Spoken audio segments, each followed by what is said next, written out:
Hello, everyone. Welcome to another Discovery Live Ask a Scientist. My name is Sierra. I am the Learning Experiences Manager here at Fort Collins Museum of Discovery, and I am so excited to be your moderator for this evening. We have some really amazing speakers lined up for our panel tonight, and I'll bring them on in just a moment. This program is part of an ongoing series, our Discovery Live Speaker Series, which is a monthly program that brings the experts to you. You can join us each month for the opportunity to hear from biologists, archaeologists, therapists, historians, musicians, and so much more. To learn more, you can visit our website at fcmod.org/events. Tonight, we have a couple different guests with us. We will be chatting with Fiona and MJ, who work as chemists at Colorado State University. But I also have another special guest here with me tonight, Esther Hartsky. Esther is an American Sign Language interpreter, and she is interpreting our program for us tonight. Esther, thank you so much for being here. We are so excited to have you.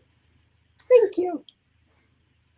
I am going to go ahead now and bring on MJ and Fiona. MJ, Fiona, welcome. Hi, thank you. Thank you both for being here tonight.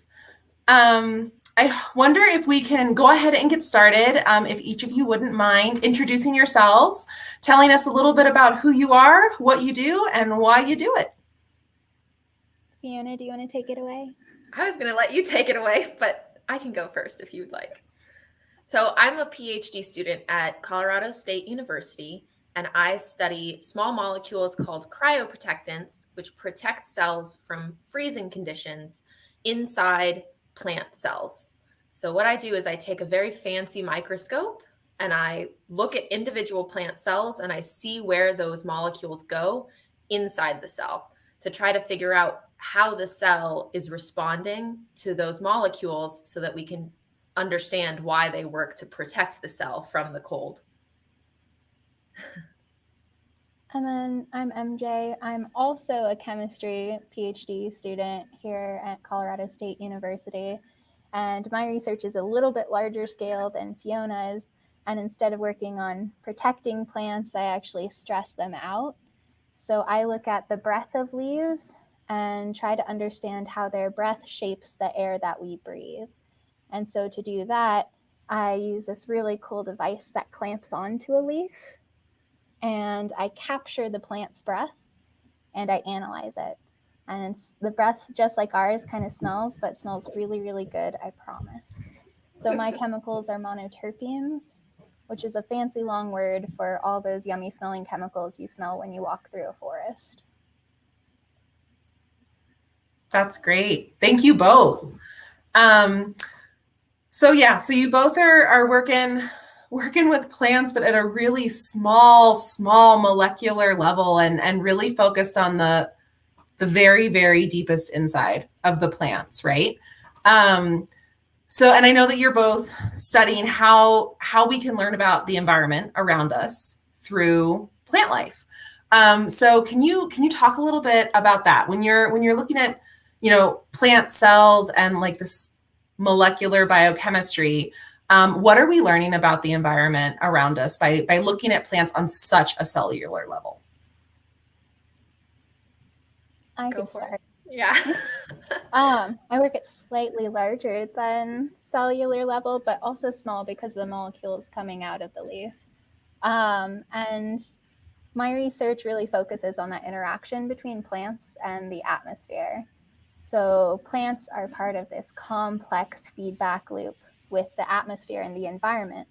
And as global conditions change and get hotter and droughts get longer, those impact plants. But plants exhale all of these chemicals, similar to how we exhale. We don't just exhale CO2. Plants don't just exhale oxygen. They breathe out these chemicals, monoterpenes, those very nice smelling chemicals, that are also highly reactive in the atmosphere. So while I'm looking at how changing environmental conditions impact leaves, I'm also looking at how leaves impact that air quality. They'll react in the air to create anything from ozone, the local bad ozone, not the high up good ozone, to secondary organic aerosols like smog, for example, which will impact how we breathe and our air quality. And I'm coming kind of from the other direction, where we are trying to figure out how we can save as many plants as possible in the face of our changing climate. So basically, many plants can't be preserved through their seeds. For example, avocados, if you tried to freeze or preserve that pit, it would just die. Another example is apples. So apples, if you plant the apple seed, it'll grow a tree that's slightly different than the apple that you planted, which means you have to graft the apple trees if you want a Granny Smith or something like that. So you can't save those seeds. And instead, you take a piece of tissue from the plant, a different piece of tissue from the plant, and preserve it in liquid nitrogen, which is about negative 190 C. So really, really cold. Nothing's going to survive that on its own. Which is why we expose it to cryoprotectants. But since we don't really know what's going on the cellular level inside the cell with these cryoprotectants, or fully understand that, we can't make the best mixtures for every single plant out there. So in terms of how my research and the environment sort of mesh, it's more like how we as humans can save some of the endangered species or agriculturally relevant species more efficiently, because seems like we might be on a time crunch with the changing climate. Which is perfect too, because my research then delves into what kind of time crunch are we on. We don't really understand how the plant's breath is really changing the atmosphere, which is then changing the climate. These chemicals can contribute both to global warming and global cooling. So hopefully what I do will help give Fiona some sense of an idea of how quickly she has to get her PhD. Oh gosh. No. Well, I love that. That's a really good peek into how science is all interconnected, right? The work that one scientist is doing in one lab, the work you're doing, MJ, is, directly adjacent to Fiona's and kind of helping and feeding off each other. And I think that's probably true for a lot of, the fields of science out there. It's whether it's chemistry or biology or physics or what have you, it's all playing off of each other and just feeding each other's research. Absolutely. And it's really interesting because we do very different things with plants, but they are definitely connected through the broader, networks of science. Almost like connected through a broad system of roots, you might say. Yes. Absolutely. That's great. Well, Fiona, so you're talking about cryoprotectants, which help protect the plants against freezing and cooling. Are these naturally occurring in the plant cells? In some. So in the cells that I study rice callus cells, which is basically like a scab that happens on a rice plant if you damage the plant. This is a model system, which means that it's really, really basic. So in those cells, no, there is no sort of naturally occurring cryoprotectant. In many other cells, including in some animals, you've got cryoprotectants like sugar, or in animals or in plant cells, you can also have trehalose, which is just a fancy type of sugar. And then in some animals, they also can increase these kinds of protective molecules in themselves. For example, there are some frogs that can survive being frozen in the ground for a pretty long time. Or the classic tardigrade can survive a lot of different things. And that was actually what inspired this research, because my PI, the principal investigator on this project, was really interested in how tardigrades survived. It's much easier to work with plant cells than tardigrades. So we didn't even try to go that route. But this is definitely, cryoprotectants are definitely applicable to more than just plant cells. And yes, there are some naturally occurring ones. That's very cool. Thank you. MJ, you have mentioned scent a lot. And so I have a question for you related to that. You've talked about how plant breath, and that's what we're smelling, right? Those really good pine scents when we're walking through a forest. And I'm curious if in your research you noticed that plants will emit more scent or less. Like, do they get smellier at certain times?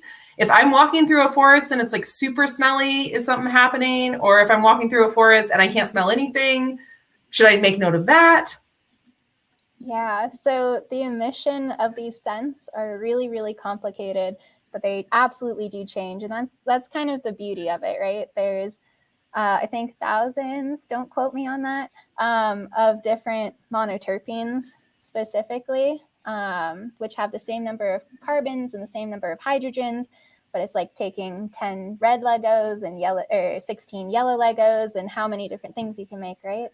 And just as complicated as they are in structure, they're also complicated in what causes them to emit.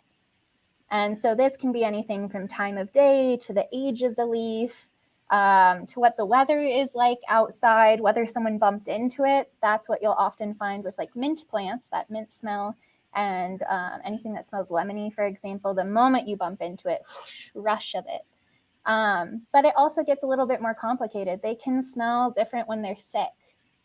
We might not be able to detect that, but the different chemicals are there in different quantities and different identities that theoretically would mean that they smell different. Whether they're sick with, let's say, a bug infestation, or whether they're sick because they're droughted, or whether it's suddenly cold out. And just like Fiona, like if the leaves need to like shrink and kind of protect themselves and try their hardest to resist the winter or the first seasonal snow, they are constantly smelling different. You'll smell some really nice stuff if you go walking at dawn when the sun first comes out in a forest, for example. Prime time right there. Lovely. That's also partly because of the dew, though, so I might be a little bit biased. Can I ask you, MJ, along those lines about the oh gosh, now I'm totally blanking, but the trees that smell like butterscotch. Yes. Ponderosa pines. What is that smell? Do you know? Oh, it's pretty well discussed, and no one can really agree on it. Part of that's coming from the needles, but it's also likely that part of that's coming from the sap as well. But what's that smell is a very, very big theme in my work. And I think the butterscotch smell is still under discussion. I don't want to upset anyone. Fair enough. Well, and I'm sure you both experience that, right? Where you get questions all the time and you don't quite have the answer to them yet. What are some of the questions that you're currently exploring in your research that you're looking for answers for that you maybe haven't quite found yet? Maybe some of the most interesting questions you're exploring right now. I can tell you about, I'm very excited about doing more cryoprotectants. So I recently published a paper about one cryoprotectant called dimethyl sulfoxide, which is not naturally occurring, but is something that is applied to plants and animal cells and all over the place. Very, very common. And we saw some sequestering within the cells. And so the next question is, can we see that with other cryoprotectants? And is it the same place or is it a different place? So that's what I'm excited about right now. That's very cool. It's kind of hard to follow that. I wish anything was an answer. Everything was an answer. I think one of the things that drives me the most for this research, at least, is I study things on the leaf level. Other scientists, including those in my group, do it on the forest level. And there's this big gap in our understanding of our leaf level emissions, so things coming off the leaves, versus in the forests. And we can't really connect those two. We can't scale it up really well. And so we don't know why that gap is there. We don't know if the chemicals are reacting If there's another source, is what we call them, or another sink, which is when those chemicals are removed. We don't know what part of the system we don't know. And so I'm just driven by the fact that I work on such a small scale and can control so much about what that leaf experiences. But when it comes to a forest, it's all a mystery. We can make those measurements, but what the connection is a little more difficult to make. Yeah, oh, go ahead, Fiona. I was going to say it's the same exact thing looking at the cellular level with something that's a model system versus looking at the whole plant. That's definitely a big step, even though it's not as big of a step as what you're talking about, a plant to a forest. But it actually absolutely is, Fiona, 100%, right? Because how do you usually scale that up? How do you go from a cell? Well, so that's the thing, is that these cells are not very complicated compared to plant tissue.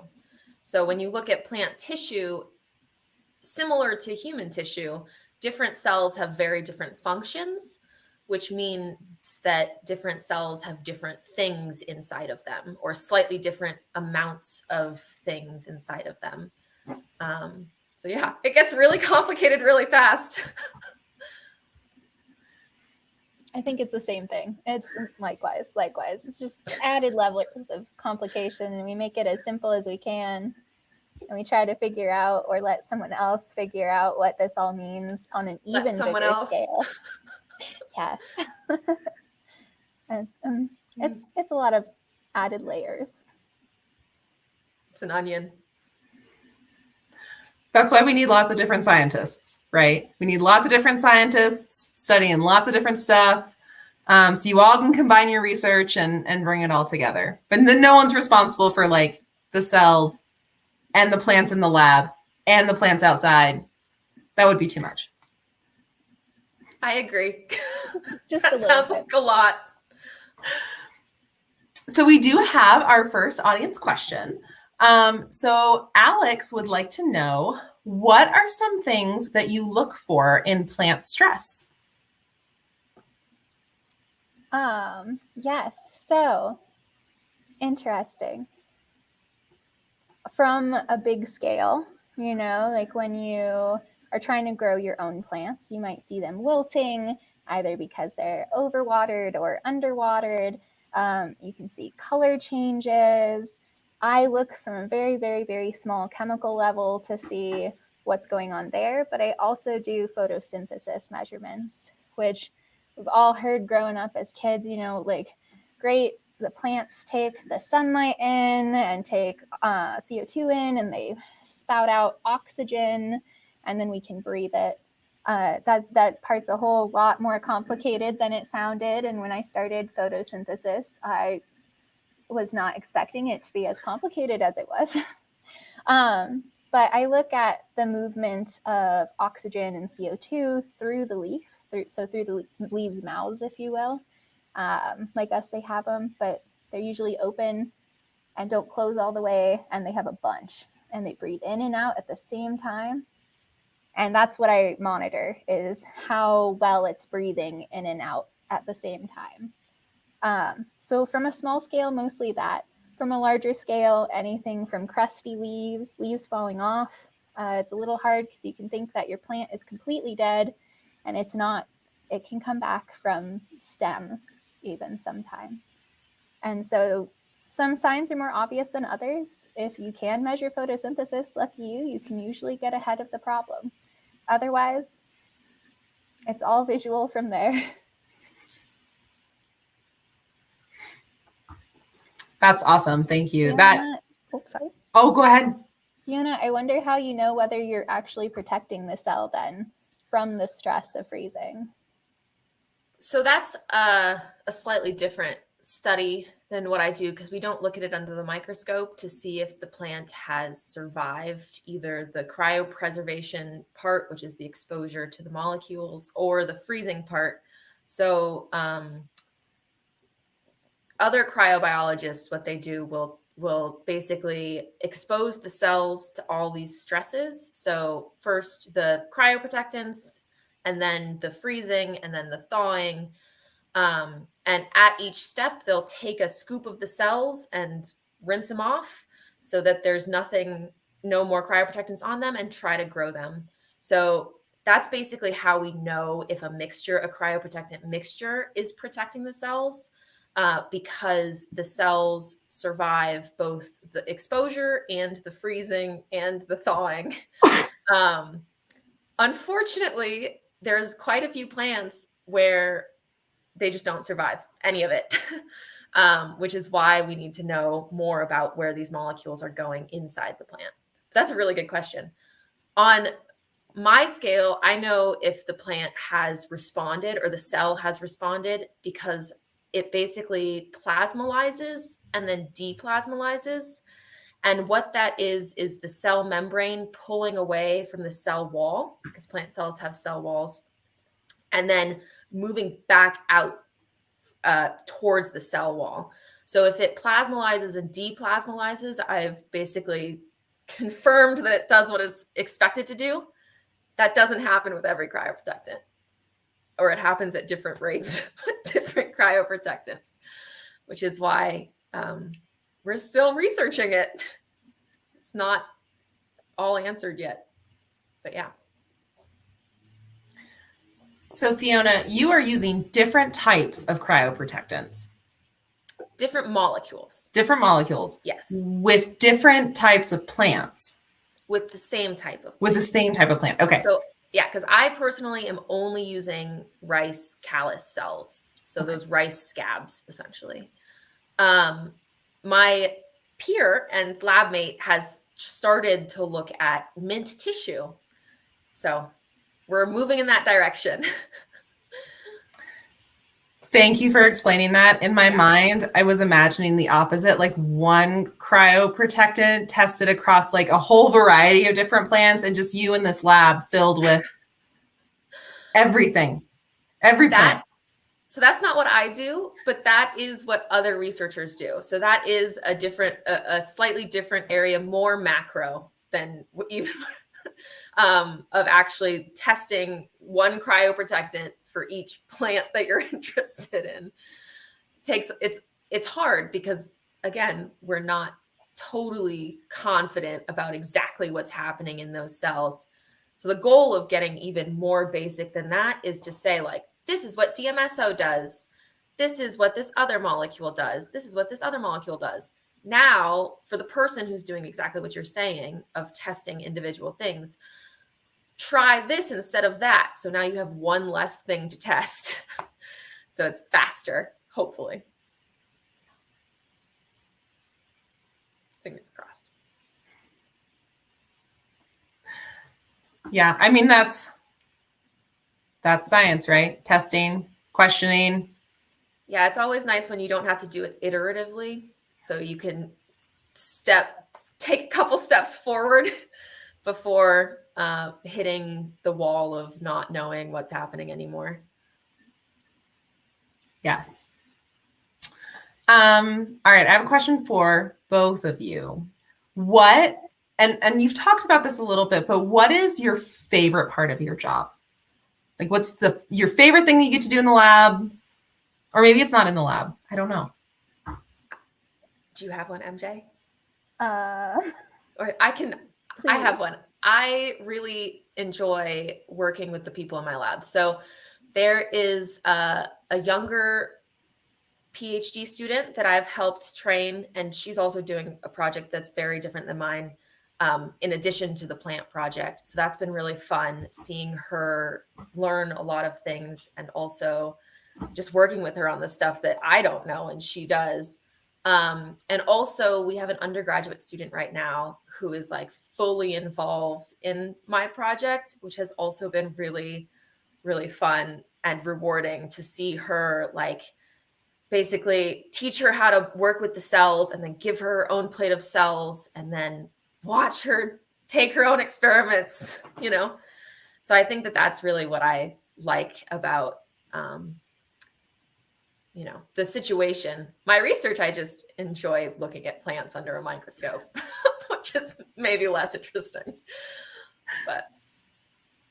Oh, Fiona, you bring tears to my eyes because that was such a beautiful answer. I'm also super fortunate just to be in such a group that, I don't know, so supportive, I think is the key of it. You know, psyching yourself out for a presentation and we all come together and always there for each other, and great boss, great project. I don't know, I'm very happy where I'm at. But I think for research, for the plants at least, yes, it takes me from different things. I'm not the type of person who can sit at a bench and just mix chemicals together. Super awesome, super cool.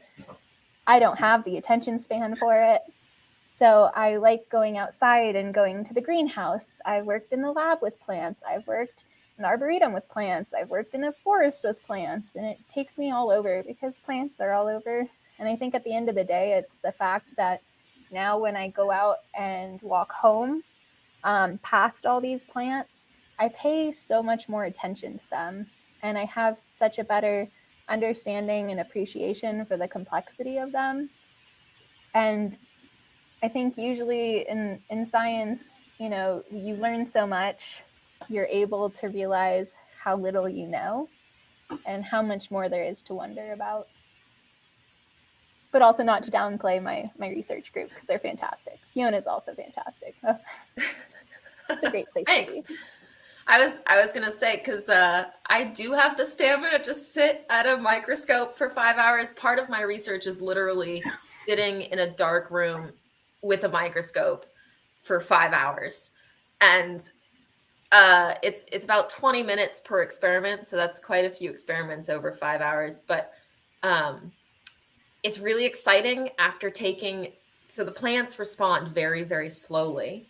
And then after 20 minutes, you basically get a file that's a video and you press play and it speeds up the 20 minutes of photos into like 30 seconds.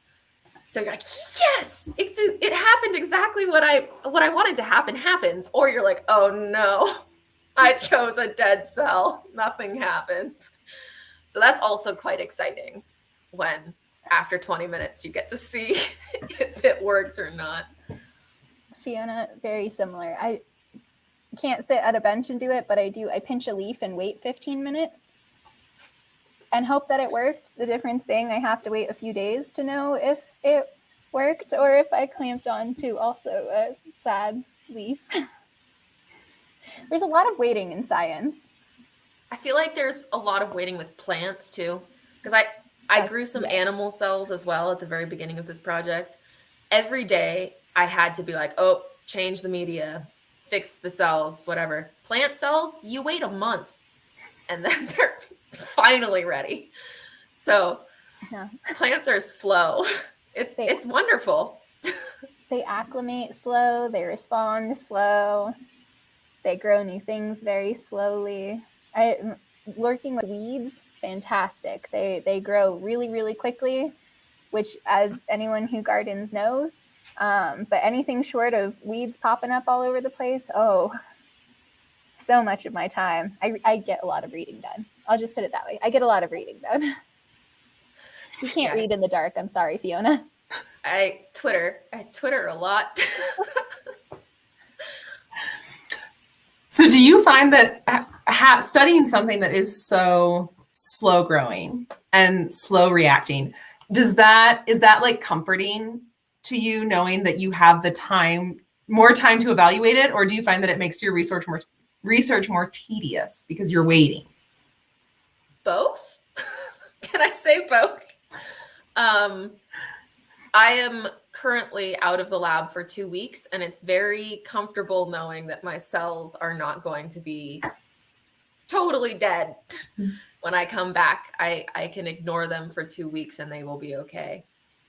Simultaneously, over when we were all out of the lab because of COVID, I wasn't able to go in for like a month or something. And that was the window I needed to change the media and transplant the cells.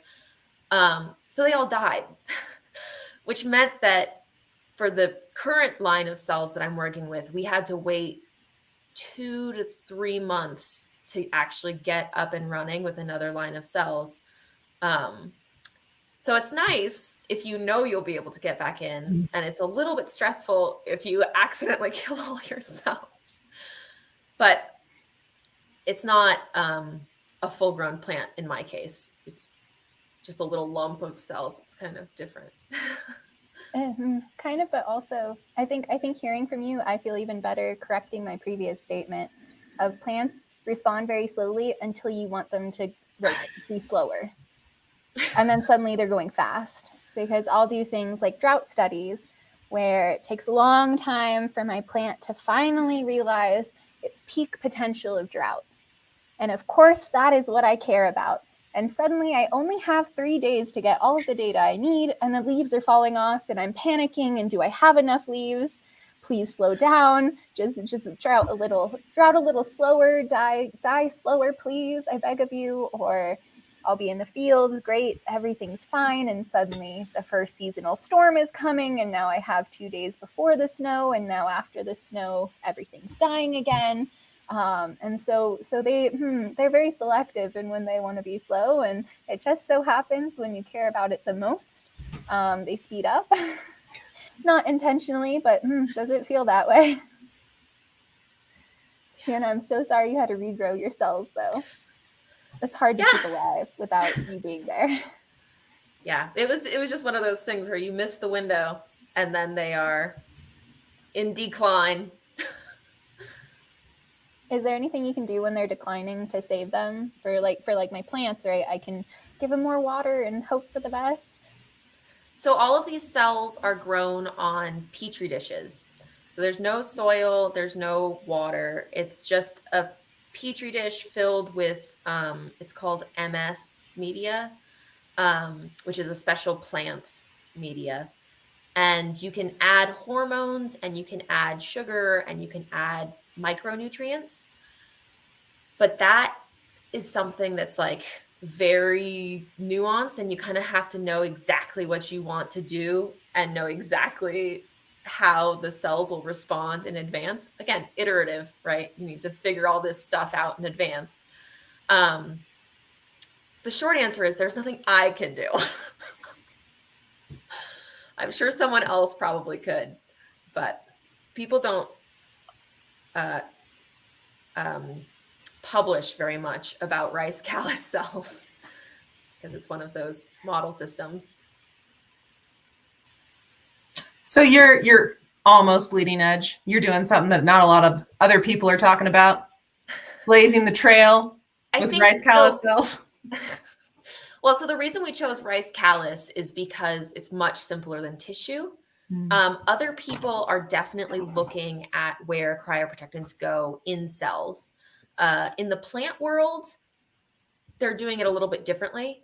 In the animal world, there's another research group, the Hubble Research Group, that does very similar work to us, and it's very exciting, but it's all animal cells, and animal cells are not plant cells. So I don't know. I'm hesitant to say we're like cutting edge because I feel like that's a very bold statement. But there is like, we are excited about what we're doing. And it seems like there are other people who are excited about the results that could come out of the work. So, and that's, I think, what's probably more important is like excitement.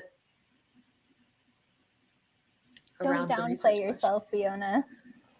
I think people don't realize how important cutting edge and how, I don't know, not flashy cutting edge can be sometimes.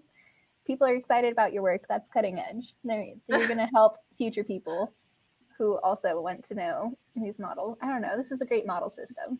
You're doing great work. You wouldn't be doing it otherwise. Yeah. And I think for us, it was like kind of getting into the plant cells with the rice callus cells, and now getting into plant tissue with mint, which is sort of like a model system for mint or for tissue, right? Because it grows like a weed. So super easy to grow. A lot of people have researched mint tissue. That's kind of like even more exciting, because my project was almost like proof of concept. Like, yes, we can do this, and we can use the microscope technique that we're using to do what we want to do. now let's move on to tissue, which is what everyone really cares about, right? In the real world, if you will.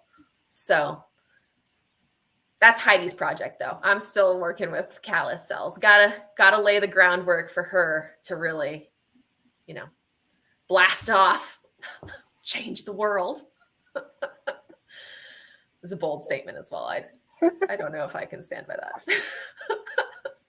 I love it. I think science is where bold statements belong. You guys are doing a lot of crazy things and building on each other, right? The research you're doing builds on someone else's so that someone else can use your research to build up their research. It's just really cool how interconnected it all is. I love it. Yeah, I think that's like the really important thing about foundational studies, where it's exactly what MJ is saying of like people who are in it, like deep in it, are excited about your results, but the people who are maybe more like outside of academia don't necessarily understand that those foundations haven't been fully built or fully reinforced or whatever you want to call it. So adding to the foundation is important, in addition to like building up from there. 100%. It's like my first big research project was characterizing, so learning a lot about this one instrument, actually that little guy back there. And it was, sorry for those of you in my group who are listening, the most boring part of my job in this group was learning a lot about the really small, important, but boring things. Very important, but it was not my favorite thing to research and not my favorite thing to study. But because of that, I have such the foundation for everything I now do with it going on. And other folks have asked me about that study, and they're really excited about that study. So sometimes foundational work is really exciting and you love it. Sometimes foundational work isn't really exciting, but at the end of the day, it's so important for anyone going on and moving forward with it. And it's so important to share those details also, so that, when someone down the line needs to know about those rice callus cells, there's something about them so that they have an idea of what they're doing and they don't just do it all over again. Yeah, we don't have to reinvent the wheel every time. Yes. Well, and given the work you two are doing, I am so glad about that. If you were having to regrow cells constantly for 3 months at a time and pick all the leaves to study, I think it would be a lot. Too much. We have some more questions from the audience. So MJ, this one is for you. Can you talk about specific molecules or chemicals within the plants that are responsible for different types of smells? Sure. So, and also, what's your favorite? Ooh. Also, is part of the question. Okay. When I was in undergrad, I looked at leaf waxes, and I blasted them with ozone. And my favorite smell I used to walk around saying was wet, ozonalized ferulic acid, which is just one chemical of it. Yeah, it was. I had never smelled anything like it. I thought it was a beautiful smell. Turns out that was just vanillin, which is responsible for vanilla smell. So that was embarrassing. Nowadays, I really like limonene, which smells like limes and lemons and oranges. It's a citrusy smell. Alpha and beta pinene smell really pine-like. There's ones that just smell really earthy, but all of them have these names like gamma terpenine, alpha terpenine, terpinolene, so on and so forth. And they kind of, even as a fifth year, get kind of jumbled in my head with which one smells like which. But you have everything from putrid smells coming from plants to fishy smells coming from plants to bitter, horrible smells coming from plants. And then you've got all the really sweet vanilla smelling, pine smelling, lemony, sweet smelling kind of molecules also. Super diverse. And if you can think of a smell, and relate it to any type of plant, that's one of those molecules that's too invisible to see, but boy, can you smell it. And it's crazy too, because these smells usually exist in concentrations of parts per trillion or parts per billion. And that's 1 in a billion, 1 in a trillion. That's like looking for a 6-sided dice in the Pyramid of Giza. That's how small it is, but you can smell it. That's amazing. I never really believed a tree could smell fishy until I smelled a calorie pear, a real one. And it blew my mind. I couldn't, I was like, there's no way this is a real tree that smells like this. But they do. It's crazy. Yeah. Being in the Pacific Northwest, I've been smelling all this like cinnamony smell that I've never smelled before because I don't spend that much time out here and it's been really warm. And that smells so good. And I wish I knew what it was. So I have no idea. I'll message you later after I look at my master list of what it is. Cinnamony. That's so good though. I love that. Well, as we enter the last 15 or so minutes here, I am really curious about what got each of you interested in biochemistry, and what pointed you in the direction of studying plants through that biochemistry, and how did you get here? How'd you get started? Why science? Why'd you do it? As a kid, I was interested in just about everything. I thought I was going to be a race car driver, an international super spy, a sculptor. I wanted to do it all, loved absolutely everything. Went to college undeclared, but as I was heading into college, the High Park fire happened, and it completely terrorized my grandpa's tree farm. And that really devastated me because I spent a lot of time there growing up as a kid, and seeing it all like charred and empty really broke my heart. And I had called him and I cried, and he told me that it was okay because plants will grow back, and they'll grow back stronger. Before the fire, we had a lot of mountain pine beetles, and the trees were already struggling and they weren't happy. And because of the fire, now a new life got to be reborn. And over the past, oh gosh, it's been so many years now, 9 years. Over the past 9 years, then watching that kind of like come back to life has been really inspiring. But even then, I went to undergrad still undeclared, literally picked 2 majors out of a hat, and it was chemistry and biology, and decided I guess that's what I'll do. Turns out I didn't like biology that much, so came to grad school for chemistry. But I still loved plants. So when I met my advisor, Dr. Delphine Farmer, she told me, oh, look, I'm doing plant stuff. And the fact that you can be a chemist and work on plants changed everything for me. Decided this is exactly where I wanted to be.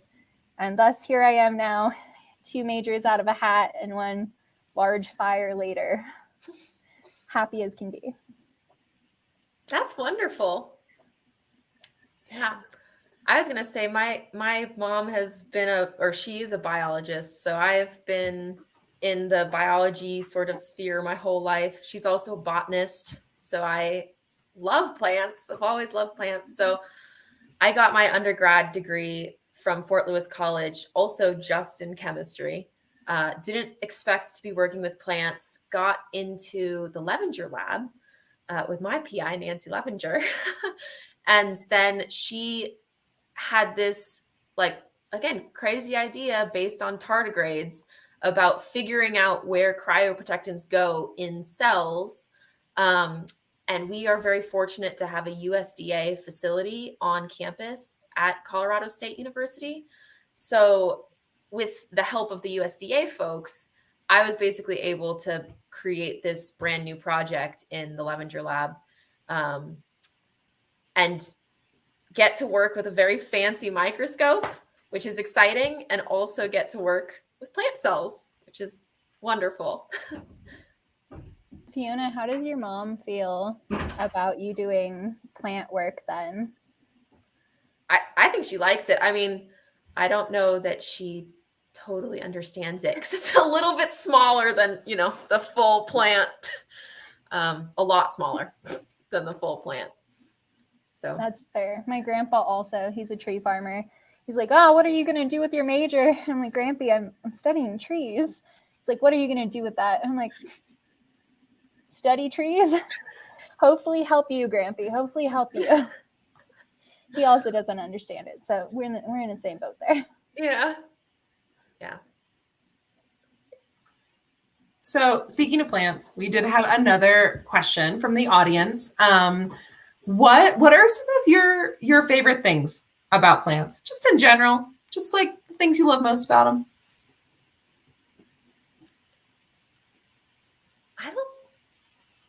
The smells. Smells of plants is probably what it is. And I also love eating plants. Again, in Washington, my mom has a wonderful garden because she's a botanist, love plants. And she planted strawberries, and the strawberries were just perfectly ripe and sitting in the sun because we've got a little bit of a warm streak happening right now. And so just like a sun-warmed strawberry that's homegrown is maybe like the best thing ever. So I think that plants are just delightful, and they smell good, and they taste good, and they look beautiful, and they sound beautiful. So I just hope we can save as many as possible. I think mine's a tie between the resilience of them, including the fact that you can cryoprotect them and in theory freeze them and then bring them back and they can survive that from such a small level, but also the fact that they can survive droughts or they appear to dry and then they can come back years later. The fact that they slowly move with different climate conditions to try to maintain themselves effectively. But aside from that, I think Fiona brings up a beautiful point of the diversity of plants. You can have plants that are edible, plants that are inedible but look the same as edible plants, and hope you don't pick the wrong one. You can have plants of just all sorts of different shapes and sizes and varieties. And among those, leaves in of themselves, and I'm biased because I work on leaves, I have such an adoration for the beauty of different leaves. Even leaves on the same tree. You see leaves that are misshapen and you can tell, oh, something happened to this branch when it was like growing these leaves, or leaves that have scars on them but are still sticking around. The fact that in my lifetime I will never see every different type of plant is wild to me. I think we think so much about the diversity in animals. It's like, what's your favorite animal? And you can come up with so many different options. But when it comes to what's your favorite plant, it's a little harder, but there's still that many options there for you. It's just that it's much more difficult to notice those differences in the plants themselves. But oh, Fiona, you've made me very hungry now. And the idea of a warm strawberry and the fact that strawberries even exist as a plant, fantastic. That's remarkable. I also think that the research in plants is very exciting because I think for a long, long time, Western researchers were not necessarily paying attention to plants as their own individuals, as like worthy of intense study. And I think that recently, like in the past few decades, there's so much interesting research about plants and plants feeling things and releasing hormones and stress hormones and talking to each other and sharing resources and all these things. So interesting research, and plants are just delightful. And that research stems so many different fields. It's like the talking to each other aspect of plants. They do that in part through those smell molecules. And in order to look at those, we need chemists to analyze them. We need biologists and plant physiologists. We coordinate with the atmospheric chemists, the hydrologists, folks who study soil. It's really easy especially back in the day. Fiona's totally right to like look at a plant and be like, okay, well, great, this is like our ecosystem, and do some studies, sure. But when you realize the complexity of different factors involved in the plant, then you realize the complexity of folks that need to be involved in studying those plants. And so it is a fantastically interesting field to work in. I'm always learning new things, and I never feel like I know enough. I agree. Well, you two seem incredibly knowledgeable to me. I have learned so many things from you tonight. But I really kind of love this idea that there is such a diversity of plants, and we'll never see them all. And yet, we look outside every day and see hundreds, if not thousands, of plants right in front of us. And we don't really think about it. Like they're there. They are the environment, and it's out there, but they really are all special in their own unique ways and do their own unique things. And that's really cool. And I appreciate too the comment about resiliency in plants, because I have almost killed many a houseplant myself, but I've had a lot bounce back. I have had some that have not bounced back. Houseplants are funny that way. I've killed too many. You'd think studying plant stress, I'd be better at negating it, but no, most of my houseplants die. I still have them, but they die. I feel like houseplants get very picky and particular. The longer they're inside, the more they need they have to be by their specific south-facing window in the right corner at the right angle. You have to water them at 2 p.m. every Friday. And if you're not like very specific, they won't have it. Yeah. The rotating them also, so all leaves get equal chance at the sun. It's like having extra pets. Whereas wild plants out there in the world, they're just growing, no problem, doing it. Yeah. And then plant cells. Yeah, the plant cells live until they need it, and then COVID happens and you can't feed them. The plant cells are pretty self-sustainable as long as they've got media underneath them. Maybe I should get rid of my house plants and just have plant cells. It would be fun. They kind of look like little lumpy pieces of like yellow snot. I got very excited until you said snot. I guess it's not slimy, so maybe not snot-like, but like a little plant scab is like what it is. Next time you see me, I'll have a whole collection of them. Yeah. You can actually grow actual plants on media as well. That's what we do with the mint plants. And so we have these little boxes that are about the size of a soda can and have media at the bottom, solid media. So it's like jelly. And then you just stick a piece of the plant in and it grows. Mint is really easy. Is the media something that folks could get at home if this is their science project of the week? You can try like agar and sugar. It's basically what it is. That's awesome. We can all start our own petri dish plant cultures. Yeah. That would be awesome. Fantastic. Well, you two were talking a little bit about when you were talking about how you got into biochemistry, you both mentioned advisors and your PI, Fiona, and folks ahead of you in the field who kind of helped to guide you and help to form you on your path and through your career.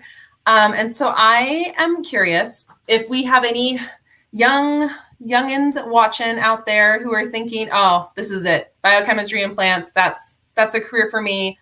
What advice would you give to young people who are wanting to get into this, who are wanting to become researchers and scientists and save the future through plants? What advice do you have? My piece of advice would be that there's room for you. By all means, you are welcome here. We need more people. We need more people who care. If you're interested, you will have the space. And if you don't, come find me and I will help you find that space. By all means. It's a wonderful, wonderful world to be part of. And I've met so many fantastic people who helped me get where I am here today. And genuinely, you will find that person to help you get there. And I look forward to everything that you create and find. Yeah, I think that sums it up. That's totally accurate. You are welcome. And please join us. This would be fantastic.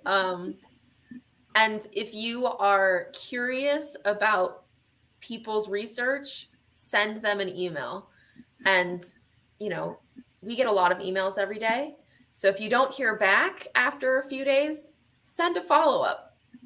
And the people who are warm and welcoming will definitely respond, and they'll probably apologize for missing the first one. I often do.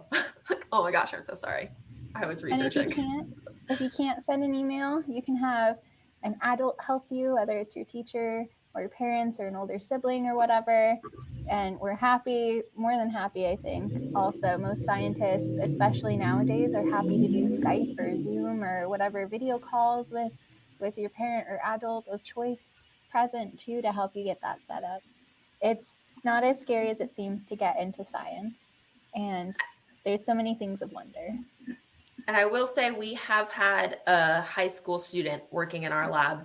So it's not just the undergraduates who just have to reach out to those scientists to see if you can get access. And if you absolutely don't know where to start, there's also the science fair, the Colorado Science Fair system. Super fantastic. And I go judging for the plant sciences division, so I get to meet most folks. And it's a great way to meet with scientists because the folks who volunteer there also care. So even if you're just going to get that face-to-face and chat with someone and show Fiona that you planted that plant in sugar and agar, like that whatever would be it so is, cool. we're happy to learn. Yeah. That is so awesome. Well, I think you two have definitely proven that science is not scary, and that researchers and scientists are welcoming and wonderful people. So thank you both so much for being on our program tonight. It has been such an amazing delight to get to talk with both of you and to learn all about what you do. I'm really looking forward to seeing where your research goes and where your careers take you. I am sure that someday I'm going to read about it somewhere. And it'll be, you know, Fiona and MJ's research is saving the world. No big deal. So thank you both so much for being on our program tonight. Thank you so much for having us. Yeah. And thank you for interpreting as well. Thank you. Yes. Esther has been working so hard this whole time. Esther, you have been amazing. Thank you so much. Thank you. All right. And thank you to all of you who have been watching tonight. I am so glad that you have been able to join Fiona, MJ, and Esther and I here on Discovery Live. If you enjoyed our program tonight, you can find out about all kinds of upcoming virtual and in-person programs and events happening at the museum by visiting our website at fcmod.org/events. And of course, if you are wanting to dig deeper into science, history, or culture, you can always visit us at the Fort Collins Museum of Discovery. Thank you again for joining us tonight, and I hope to see you at a future program soon.